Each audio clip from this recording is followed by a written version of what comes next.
장을 읽습니다. 어제 12장에서는 여호와의 유월절, 다른 말로 말하면 구속의 은혜입니다. 오늘은 13장은 구속받은 하나님의 백성들이 구속에서 멈춘 것이 아니라 여호와께 돌리라, 여호와께 바치라, 헌신이라고 하는 것을 말씀합니다. 우리 묵상의 주제가 있는 12절 말씀, 우리 함께 읽습니다. 너는 무릇 초태생과 내게 있는 생축의 초태생을 다 구별하여 여호와께 돌리라. 수컷은 여호와의 것이니라. 아멘. 우리 한글 개역 성경은 여호와께 돌리라 이렇게 번역이 됐습니다. 그러나 다른 한글 성경을 참조하면 여호와께 바치라, 좀 더 우리가 분명하게 이해할 수 있는 번역입니다. 12장은 애굽에서 430년 노예 생활하던 히브리 백성들을 여호와의 유월절이라고 하는 여호와의 절기를 제정하고 그 절기를 지킴으로 애굽에서 나오게 됩니다. 이것이 우리가 구원의 은혜, 구속의 은혜입니다. 구원의 은혜, 구속의 은혜를 유지하는 비결은 믿는 겁니다. 믿으라 그랬습니다. 그래서 믿으면 구원받습니다. 우리 한국교회가 대개 이 12장에서 머물러 있습니다. 그게 오늘 우리가 안고 있는 아주 중대한 문제라고 지적이 됩니다. 그리고 13장에서는 이제 구속이 됐으니 여호와께 돌리라, 여호와께 바치라는 겁니다. 이걸 달리 말하면 헌신, 또는 예수님께서 누구든지 나를 따라오려거든 자기를 부인하고 자기 십자가를 짊어지라고 하셨습니다. 그것이 여호와께 돌리라고 하는 것. 그래서 이 모세 오경에 보면 12지파 가운데 레위 지파가 여호와께 바쳐진 지파가 되는 겁니다. 모든 지파가 다 하나님의 백성이지만은, 하나님의 소유지만은, 그 중에서 레위 지파를 성별해서 하나님의 일에 종사하도록 하셨습니다. 그 말씀이 민수기 8장 16절부터 18절 말씀에서 이렇게 소개됩니다. 그들은 이스라엘 자손 중에서 내게 온전히 드린받은 자라. 이스라엘 자손 중 모든 초태생 곧 모든 처음 태어난 자 대신 내가 그들을 취하였다. 이스라엘 자손 중에 처음 태어난 것은 사람이든지 짐승이든지 다 내게 속하였음은 내가 애굽 땅에서 모든 처음 태어난 자를 치던 날에 그들을 내게 구별하였음이라. 이러므로 내가 이스라엘 자손 중 모든 처음 태어난 자 대신 레위인을 취하였느니라. 서열대로 하면 르우벤, 시므온, 레위는 세 번째 서열입니다. 그런데 르우벤을 선택한 것이 아니라 하나님이 레위 지파를 성별해서 하나님의 일에 종사하도록 하셨다고 하는 것, 이것이 이 여호와께 돌리라, 여호와께 바치라고 하는 이스라엘 민족을 통해서도 레위 지파를 통해 우리에게 말씀하셨습니다. 그러면 우리가 이 초태생이라고 하는 것, 이것에 대한 분명한 우리가 성경적인 가르침을 마음에 새겨야 합니다. 이 초태생, 히브리 말로 베코라 그럽니다. 베코. 영어로 우리가 first born, 처음 태어난 자 그러죠. 그런데 이 초태생을 사도 바울이 아주 정확하고 폭넓게 우리에게 소개했습니다. 이 아파르케는 헬라 단어를 사용합니다. 이 아파르케가 성경에 9번밖에 나오질 않습니다. 그런데 거의 7번은 전부 사도 바울의 서신에서만 사용됩니다. 이 아파르케. 그래서 아르케 그러면 태초, 시초, 시작이지만은 거기에 아파르케라고 하는 건 한마디로 우리 신약 성경에서 첫 열매 이렇게 번역이 됩니다. 사람의 첫째 아들도 첫 열매 아파르케입니다. 사람에게만 속한 것이 아니라 가축, 생축에 처음 난 것도 아파르케입니다. 그런데 사도 바울은 여기에다가 한술 더 첨가해서 모든 곡식을 거두어 드릴 때에 첫 열매, 우리가 맥주 감사절이라고 하는 것이 보리를 처음 거두는 그 시기죠. 그것을 아파르케라고 한 겁니다. 그러니까 구약의 베르코 신앙을 사도 바울은 아파르케라고 하는 용어를 통해서 적용시켰습니다. 이게 바울의 참 위대한 모습입니다. 구약의 법을 구약으로만 멈춘 것이 아니라 현재의 삶 속에 적용할 수 있는 일을 이루어냈다고 하는 뜻입니다. 그래서 우리가 이 아침에 여호와께 돌리라, 하나님의 것으로 인정하려는 겁니다. 그러니까 내 소유에서 소유권을 하나님께로 이전시키는 겁니다. 여호와께 바치라. 그래서 이 초태생의 의미가 무엇인가? 두 가지 의미가 있습니다. 첫째는 시간적 의미입니다. 우리가 예를 들면 순서대로 장남, 차남, 삼남 그러잖아요. 창세기 41장 51절 52절에 요셉이 그 장자의 이름을 므낫세라 하였으니, 애굽에서 처음 난 아들을 므낫세, 장자입니다. 이게 초태생입니다. 왜 므낫세라고 이름을 지었느냐? 하나님이 나로 나의 모든 고난과 나의 아비의 온 집 일을 잊어버리게 하셨다. 지난날의 모든 고통과 그 아픔, 쓰라림을 다 잊어버리게 하셨다. 그래서 장남의 아들 초태생을 므낫세라고 이름을 지었습니다. 그리고 둘째 아들 차자의 이름을 에브라임이라 하였습니다. 하나님이 나로 나의 수고한 땅에서 창성하게 하셨다. 애굽에 올 때 어떻게 왔습니까? 노예로 팔려왔습니다. 어떤 삶을 살았습니까?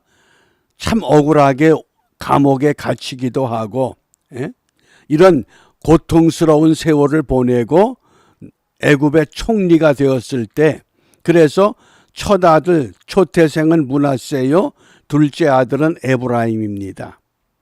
그런데 요셉이 12 아들들 중에서 성장할 때 무슨 옷을 입혔다고 그랬습니까?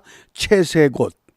우리가 채색 옷을 가장 좋은 옷, 가장 비싼 옷, 그렇게 설명들을 많이 하지만은 구약의 이 풍속을 연구한 학자들의 결론은 채색 옷이라고 하는 것은 그 당시에 장자의 상속권을 가질 수 있는 옷이라고 규정을 합니다. 그러니까 요셉이 노예로 팔려갔지만은 결국은 그 이스라엘 집안을 살리는 장자의 역할을 해냈다는 겁니다. 시간적인 의미는 순서로 결정이 됩니다. 그런데 여기에 어떤 의미가 부과되느냐? 특권적 의미가 있다는 겁니다. 어떤 특권적 의미냐? 순서대로 하면 장자가 상속권을 갖지만은, 그러나 창세기에 보면 요셉이 아버지에게 두 아들을 데리고 마지막 축복기도 받으려고 할 때 아버지가 손을 어긋맞습니다. 그래서는 에브라임이 장자의 축복을 받습니다. 그게 특권적 의미라는 겁니다. 시간적인 의미대로 장자의 서열대로 받는 게 아닙니다. 채색 옷을 누가 입습니까? 요셉이 입었습니다. 또 에레미야 31장 9절에 보면 이스라엘의 아비요 에브라임은 나의 장자다. 서열로 하면 므낫세입니다. 아니라는 겁니다. 왜? 이게 특권적 의미라고 하는 것을 말씀합니다. 그래서 우리가 오늘 이 아침 시간에 그러면 이 초태생이라고 하는 이 신앙, 여호와의 것을 바치기 위해서는 초태생에 대한 분명한 신앙을 우리가 갖춰야 됩니다. 그게 세 가지입니다. 첫째는 성별입니다. 성별. 성별은 뭡니까? 거룩한 것, 하나님의 것과 사람의 것을 구별하는 것, 이것이 이 초태생에 대한 신앙의 출발입니다. 이걸 히브리 말로 카도시라고 합니다. 구별하는 것, 성별. 그러니까 우리가 신앙생활하면서 내게 어떤 것이 주어졌을 때에 이것을 전부 내 것으로 끌어안는 것이 아니라 하나님의 것과 사람의 것으로 구별할 줄 아는 것, 그걸 카도시라 그러는 겁니다. 그래서 이 성별의 신앙이 우리가 갖춰져야 됩니다. 그 다음에 이 카도시에서 또 하나 파생되는 게 있습니다. 성화입니다. 성화. 성화는 뭡니까? 이걸 완성해 가는 겁니다. 이걸 명사형으로 하면 코데시라고 합니다. 카도시는 형용사입니다. 그런데 이걸 명사로 하면 거룩이라고 하는 이 코데시가 되는데 레위기 11장 45절에 내가 거룩하니 너희도 거룩하라. 이게 성화를 말하는 겁니다. 첫째는 거룩한 구별, 두 번째는 거룩하게 되는 과정, 이게 같이 가지고 가야 됩니다.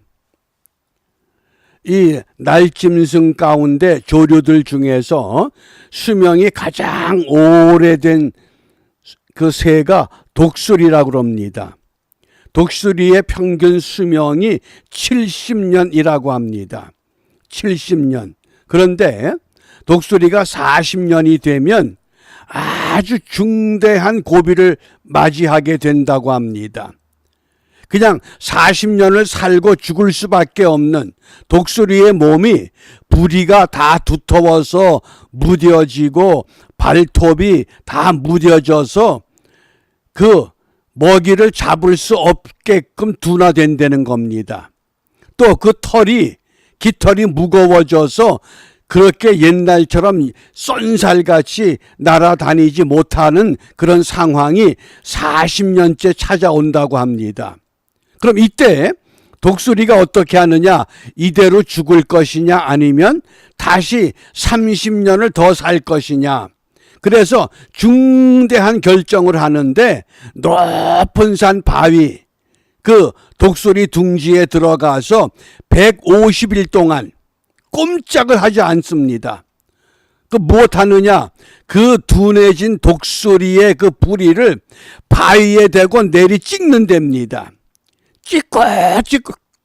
찍으면 그 낡은 부리가 빠지고 새로운 부리가 나오기 시작하는데 새 부리가 나오게 되면 그 자기 발톱에 그 둔한 발톱을 뽑아낸답니다.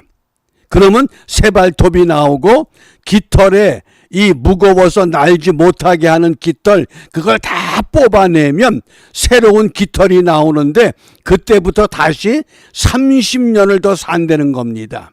근데 이 과정을 경험하지 못하면 40년으로 막을 내립니다. 우리가 예수를 믿고 구원받았습니다. 40년의 삶은 삽니다. 그런데 새로운 거듭남의 삶, 새로운 30년의 삶을 어떻게 이루어내느냐? 성화가 있어야 됩니다. 이 과정을 겪지 못하면 우리는 분명 무너질 수밖에 없습니다. 그래서 세 번째 단계가 무엇이냐? 성절입니다. 여기 절이라고 하는 것은 마디 절자입니다. 예? 마디를 거룩하게 한다. 그래서 이게 성경에서는 호렘이라는 단어를 썼습니다. 쉽게 말하면 바친다, 헌신한다, 파괴한다 그런 뜻입니다. 우리가 성경을 읽다 보면 하나님께서 하나님의 백성들이 가나안 땅에 들어가면 가나안 7족속을 뭐하라 그럽니까? 진멸하라 그럽니다. 잘못 생각하면 아니 어떻게 사랑의 하나님이 그 생명들을 무자비하게 진멸하라고 하시는가? 왜 그러는가? 그게 성절입니다. 거룩한 이 결단이 없이는 우리가 성화의 과정이 아무리 내가 몸부림을 쳐도 성절의 단계까지 독수리가 그 낡은 부리를 쪼아서 뽑아내고 새 부리가 나서 발톱을 뽑아내고 낡은 깃털 뽑아내지 않으면 30년의 새로운 삶이 주어지지 않는 것처럼 우리의 신앙도 마찬가지라고 하겠습니다. 그래서 이 세 가지 성별, 그 다음에 우리가 성절, 그리고 성화, 이 세 가지가 항상 같이 굴러야 됩니다. 성별과 성화와 성절이라고 하는, 그래서 카다시와 코데시와 이 호렘이라고 하는, 그런데 우리가 이 성절이 잘 안 되는 겁니다.